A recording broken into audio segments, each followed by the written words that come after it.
Hello students. तो आज की इस वीडियो में हम बात करने वाले हैं चैप्टर नंबर 9 सर्कुलर मोशन के बारे में। ठीक है।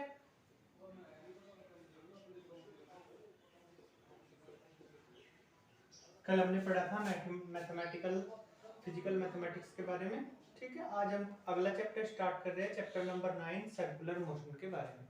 ठीक है। सर्कुलर मोशन होती क्या है, जैसे नाम से ही पता चल रहा है कि सर्कल है, यानी कि किसी भी एक पार्टिकल की एक एक पार्टिकल है, मान लीजिए कोई पी। ठीक है। और वो किसी पॉइंट ओ को केंद्र मानकर, सेंटर मानकर उसके चारों ओर क्या कर रहा है, मोशन कर रहा है। तो इस पॉइंट की ऐसी मोशन को हम क्या बोलते हैं, इस पॉइंट की ऐसी मोशन को हम बोलते हैं सर्कुलर मोशन, वृत्तीय गति। ठीक है। यानी कि किसी भी कण की किसी बिंदु के चारों ओर एक वृत्तीय पथ पर गति क्या कहलाएगी, वृत्तीय गति कहलाती है। और अगर ये जो मोशन है वो कांस्टेंट स्पीड से हो, यानी कि नियत चाल से हो,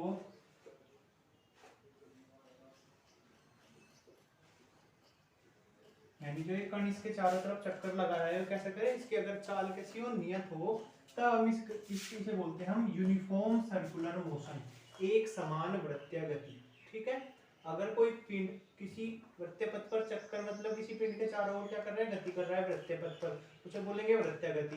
और अगर वो कांस्टेंट स्पीड से चल रहा है तो उसे बोलेंगे हम क्या, यूनिफॉर्म सर्कुलर मोशन, एक समान वृत्तीय गति। ठीक है। चलिए टॉपिक स्टार्ट करते हैं। सबसे पहले हम बात करते हैं रेडियस वेक्टर के बारे में। ठीक है।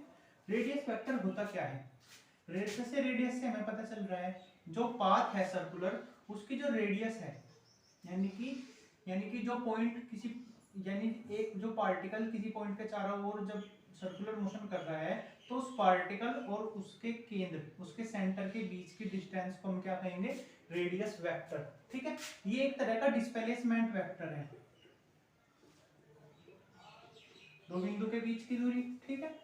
दो बिंदु के बीच की सीधी दूरी, दो बिंदु के बीच की सीधी, यहाँ पर ये, ठीक है, यहाँ पर क्या होगा, यहाँ पर ये आर वेक्टर ये होगा।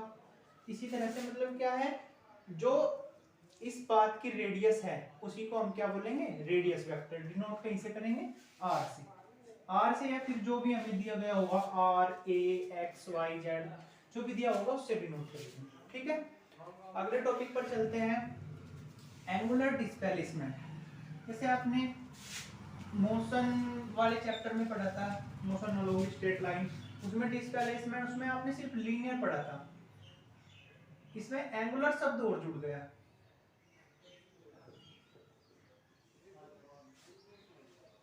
एंगुलर डिस्प्लेसमेंट, कोणीय विस्थापन।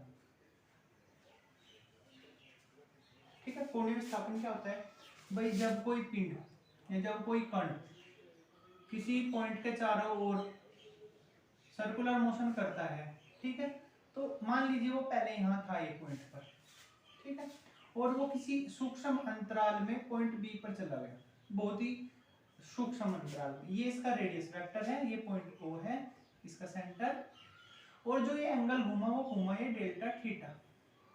ठीक है। और उस थीटा डेल्टा थीटा घूमने में उसने डेल्टा एच डिस्टेंस तय की। क्या, एक पॉइंट जो है वो बिल्कुल सूक्ष्म समांतराल डेल्टा टी में कहां से कहां चला गया, ए से बी पर चला गया। ए से बी पर जाने पर उसने डेल्टा टी डेल्टा थीटा कोण तय किया, और जो उसने डिस्टेंस कवर की वो ही डेल्टा एस। ठीक है।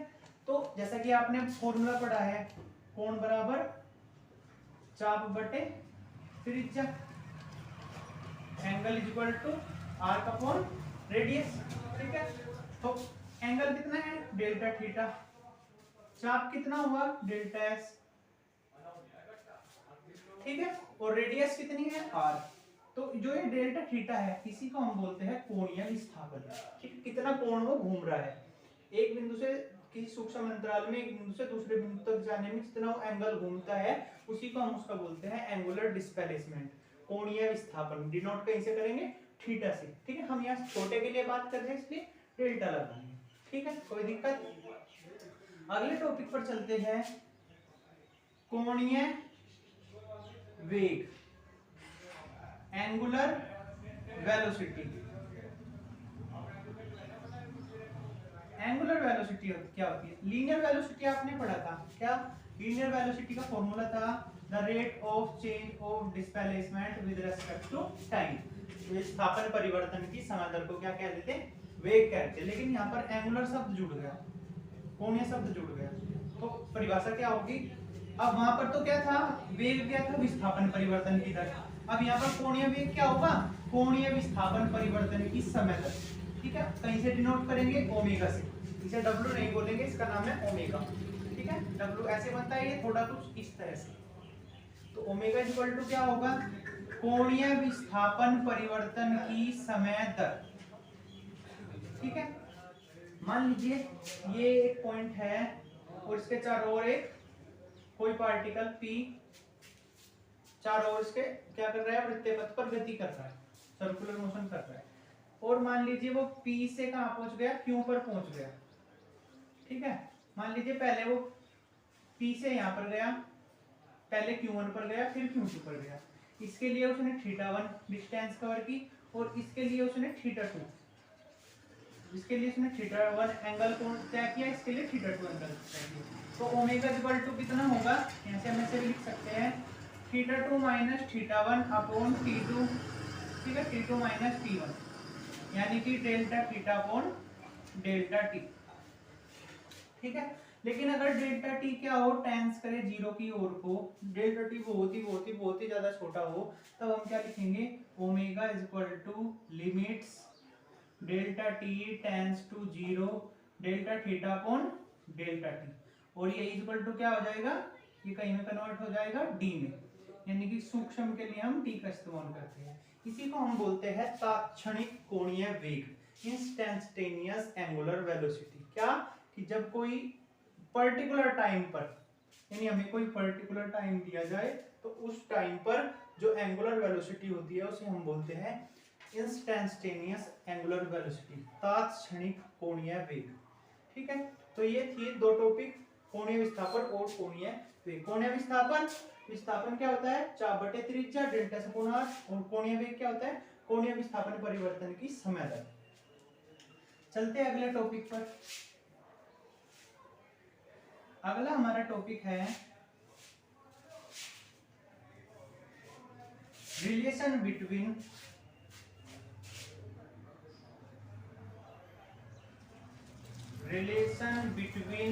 V एंड ओमेगा, कोणीय वेग और श्रेखीय वेग में संबंध। Relation between linear velocity and angular velocity. ठीक है, कैसे करेंगे? देखिए, हमने पढ़ा है v इक्वल टू क्या होता है? ds upon dt। यहां पर लिख लेंगे वी नो दैट क्या? v equal to ds upon dt। और एक फॉर्मूला हमने अभी पढ़ा, omega equal to d theta upon dt, equation 2, from equation 2। Equation 2 से क्या करेंगे? Omega equal to d theta upon dt। ठीक है, और से क्या करेंगे? ds से ऊपर और ds से नीचे मल्टीप्लाई कर लेंगे। ठीक है, चलिए, ds से ऊपर मल्टीप्लाई ds से नीचे, तो ओमेगा इक्वल टू कितना हो गया? ds को इस तरफ लिख लिया, ds upon dt is equal to d theta upon into d theta upon ds। ठीक है, और ds अपॉन dt किसकी वैल्यू है? वेलोसिटी की। तो omega equal to v into d theta upon ds यहां पर लिख लेंगे, क्योंकि v equal to ds upon dt।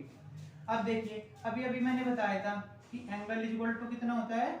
Arc upon चाप अपॉन त्रिज्या, रेडियस।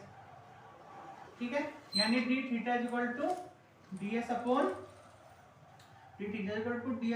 r। ठीक है, और यहां से मुझे value d theta upon ds की निकालनी है, यानी ds को इस तरफ ले जाऊंगा, यानी d theta upon ds equal to 1/r।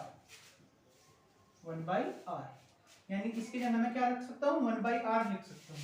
तो ओमेगा इक्वल टू कितना हो जाएगा? v into 1/r। ठीक है, क्योंकि क्या है? d theta by ds equal to किसकी वैल्यू है? 1/r की। चलिए, यहाँ से हम क्या करेंगे? r की मल्टीप्लाई इधर कर देंगे, तो v इक्वल टू हो जाएगा आर ओमेगा। यही है हमारा रिलेशन बिटवीन v और ओमेगा, ठीक है। और अगर हम इन वेक्टर फॉर्म में देखें, सदिश रूप में, इन वेक्टर फॉर्म, तो v vector is equal to लिखेंगे r vector cross omega vector, ठीक है। एंगुलर डिस्प्लेसमेंट और एंगुलर वेलोसिटी भी एक वेक्टर क्वांटिटी है, ठीक है। कोई दिक्कत है? चलिए आगे चलते हैं। आगे हम पढ़ेंगे सेंट्रीपिटल एक्सेलरेशन।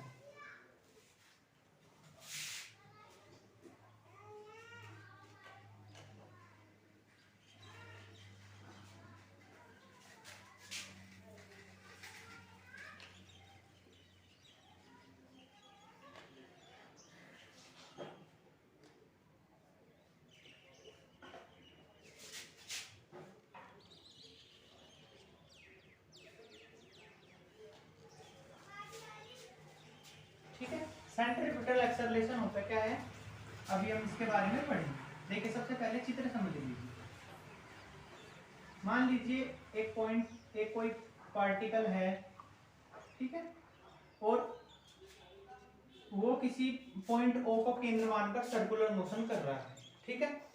माना उसकी दो P1 और P1 और P2 दो उसकी पोजीशन है। P1 पर उसका लीनियर वेलोसिटी v1 और P2 पर उसकी लीनियर वेलोसिटी v2 है। P1 पर कितनी है v1, P2 पर कितनी है v2, ठीक है। मान लीजिए P1 से P2 जाने पर उसने डेल्टा थीटा एंगल कोण तय किया, ठीक है, और उसने जो डिस्टेंस कवर की वो थी डेल्टा s, ठीक है। और जो इसकी रेडियस वेक्टर है वो r है, सॉरी, ठीक है, वो कितनी है r है। एक इसका मैं ये एक डायग्राम और बना लेता हूँ। इस v1 को मैंने ऐसे लिख लिया, ये v1 इस तरफ है, v2 इस तरफ है, ठीक है। तो ये कितना हो जाएगा, ये कितना हो जाएगा डेल्टा v इक्वल टू कितना होगा v2 माइनस v1।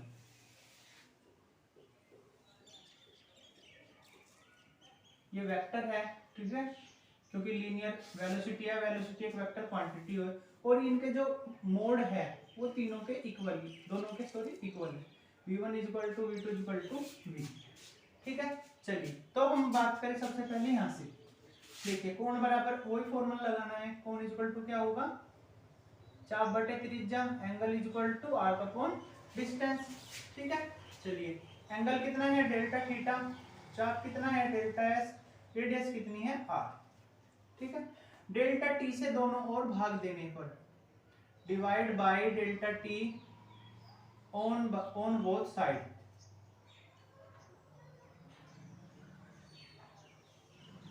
दोनों ओर भाग दे दिया तो क्या होगा delta theta upon delta t, और इसे कुछ ऐसा लिख लिया 1/r पहले लिख लिया, delta s upon delta t, ठीक है। उसके बाद क्या करा delta t tends to 0, then अगर डेल्टा t टेंड्स कर रहा हो 0 की ओर को, तब क्या हो जाएगा लिमिट ली जाएगी, limit delta t tends to 0 delta theta upon delta t equal to 1/r मैंने पहले ही लिख लिया, limit delta t tends to 0 delta s upon delta t, ठीक है। ये क्या हो गया d थीटा बाई dt, और ये कितना हो गया ds by dt, d theta by dt किसकी वैल्यू है ओमेगा की, ठीक है, और ये किसकी वैल्यू है v की, तो 1/r v, और यहीं से एक फॉर्मूला बन गया v equal to r omega. ये हमने अभी अभी पीछे भी पढ़ा है, लीनियर वेलोसिटी और एंगुलर वेलोसिटी में रिलेशन, उसे हम इस तरह से भी कर सकते हैं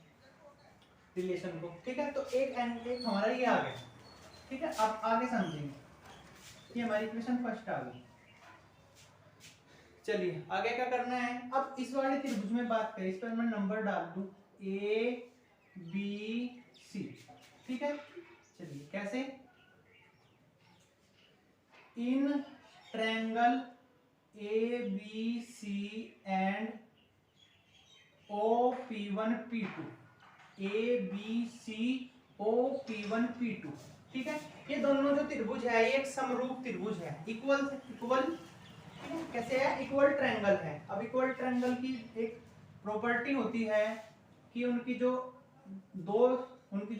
साइड है, दोनों दो साइडों का जो रेशो होता है, दो दो भुजाओं का अनुपात होता है, वो बराबर होता है। तो मैं भी यहाँ कुछ ऐसा ही करूंगा। ठीक है, कैसे करेंगे? P1 upon P2, sorry P1 P2 upon CB, ठीक है, सॉरी ऐसे कर लेंगे, P1 P2 upon OP1 is equal to BC बटे AB। ठीक है, क्या करा?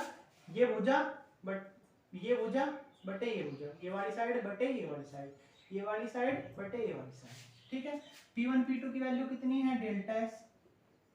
OP1 की वैल्यू कितनी है? R। BC की वैल्यू डेल्टा V। ठीक है, V वेक्टर फॉर्म में नहीं लिखा। AB की वैल्यू कितनी है? V। ठीक है, डेल्टा T से दोनों ओर भाग दिया। ठीक है, divide by delta T on both side. ठीक है, दोनों साइड में भाग दिया तो क्या होगा? 1/r delta S upon delta T, 1/v delta V upon delta T। ठीक है, delta T, if delta T tends करे 0 की तरफ को, then तब क्या होगा? लिमिट लेंगे, यहां पर ले लेता हूं 1/r limit delta T tends to 0। ठीक है, delta S upon delta T is equal to 1/v। ठीक है, इज इक्वल टू 1/v। क्या हो जाएगा? लिमिट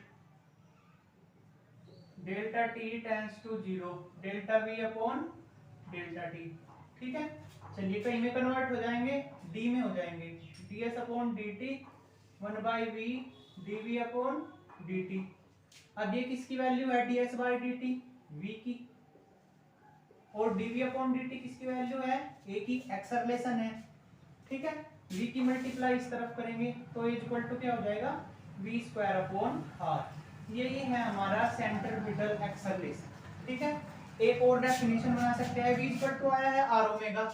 ठीक है, क्योंकि v इक्वल टू क्या है? r ओमेगा, इक्वेशन फर्स्ट है। यहाँ पर रखेंगे a इक्वल टू v की जगह कितना रख दिया? r ओमेगा, यानी r square omega square upon r, और r से r कट गया। ठीक है, स्मॉल r यही बना लेता हूँ जो बनाए हैं। तो a इक्वल टू कितना हो जाएगा? r omega square. ठीक है, ये इक्वेशन 2, ये इक्वेशन 3। ठीक है, तो हमारे एक्सेलरेशन के दो फॉर्मूले आ गए, एक तो क्या? v स्क्वायर अपॉन r, और एक क्या आ गया? r omega square. ठीक है, तो सेंट्रीपिटल एक्सेलरेशन होता क्या है? जब कोई पिंड, जब कोई कण, कोई भी एक पार्टिकल किसी सर्कुलर पाथ पर मोशन करता है, किसी वृत्तीय पथ पर गति करता है, तो उसका वेग क्या है? बदलता रहता है। भाई यहाँ v1 था, यहाँ v2 हुआ। अब जब वेग बदल गया, जब उसकी वेलोसिटी बदल गई, क्योंकि एक्सेलरेशन की बात ही यही है, change in velocity with respect to time. ठीक है, अब जब उसमें वेलोसिटी चेंज हो गई तो उसमें एक्सेलरेशन एक उत्पन्न हो जाता है। ठीक है, जिसकी सेंटर, जिसकी डायरेक्शन किस तरफ होती है? हमेशा सेंटर की ओर। जो ए की डायरेक्शन है वो किस तरफ होगी? हमेशा सेंटर की ओर। इसी एक्सेलरेशन को हम बोलते हैं सेंट्रीपिटल एक्सेलरेशन। क्या? जब कोई पिंड किसी सर्कुलर पथ पर गति करता है, वृत्तीय पथ पर गति करता है, तो उसका वेग बदलता रहता है, उसकी वेलोसिटी चेंज होती रहती है, जिसके कारण उसमें एक एक्सेलरेशन, एक त्वरण उत्पन्न हो जाता है। इसी त्वरण को हम सेंट्रीपिटल एक्सेलरेशन कहते हैं, अभिकेंद्र त्वरण कहते हैं। ठीक है, इसी को क्या बोलते हैं? अभिकेंद्र त्वरण होती है कहते हैं। और इसकी जो दिशा होती है, जो इसमें यहाँ पर ए है, जो ए है उसकी डायरेक्शन किस तरफ होगी? हमेशा सेंटर की ओर। किसकी ओर? सेंटर की ओर। और ये हमारा उसका डेरिवेशन है। ठीक है, चलिए चलते हैं आज के लास्ट टॉपिक पर। आज का हमारा लास्ट टॉपिक है सेंट्रीपिटल फोर्स।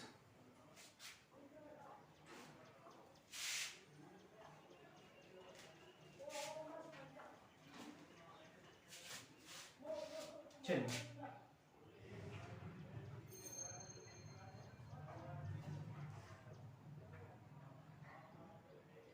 सेंट्रीपिटल फोर्स, अभिकेंद्र बल। जैसे कि अभी हमने सेंट्रीपिटल एक्सेलरेशन पढ़ा कि भाई एक पार्टिकल जब किसी सर्कुलर पाथ पर गति करता है तो उस पर क्या लगता है, एक उसका जो वेग है, उसकी वेलोसिटी है, वो चेंज होती रहती है, जिसके कारण उसमें एक एक्सेलरेशन उत्पन्न हो जाता है। इसी एक्सेलरेशन को हम बोलते हैं अभिकेंद्र त्वरण, और जिसकी डायरेक्शन किस ओर होती है, केंद्र की ओर। अब जब कोई पिंड किसी वृत्तीय पथ पर गति करता है, ठीक है, ऐसे गति कर रहा है, ऐसे, तो उस पर एक बल कार्य करता है जिसकी दिशा हमेशा सेंटर की ओर होती है।